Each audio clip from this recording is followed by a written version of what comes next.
Yeah, it's way different. Feels like a different feeling. The reason why, I think most of these cameras, before I used to just maybe pay attention to it, but now none of these cameras, I don't care.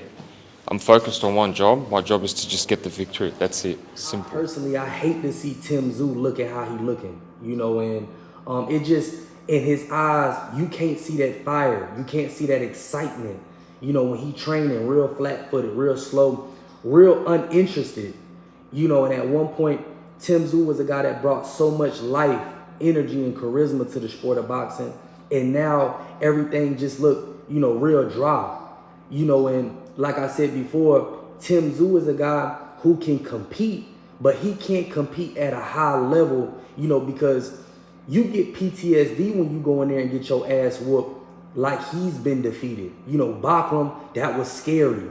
Fundora, the first one, was scary. That was something that could have been traumatic, right? Some people scared to see their blood when they getting a shot at the doctor. This guy was bleeding continuously the whole fight.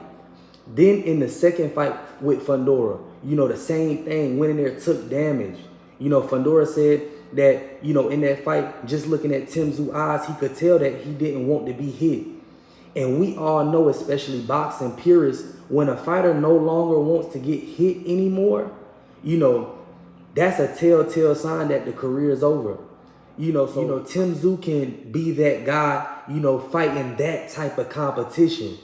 But if he's fighting this guy and that gives him the confidence to get back at a world-class level, unfortunately, we can see Tsyzu keep getting put down.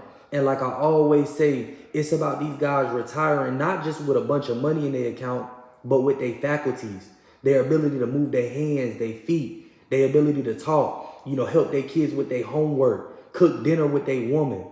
And like I said before, a lot of these guys put pride first when it comes to taking care of their family. But I wish that Tsyzu going to this fight, he makes it out, healthy, same as the other guy, and that, he doesn't gain a false sense of confidence from beating a guy like this to say, hey, you know what, I'm going to get back in there and fight guys at a top level because of my last name. We seeing guys get chewed up and spit out in the sport of boxing and left for dead when their career over. And I wouldn't want the same thing for Tsyzu.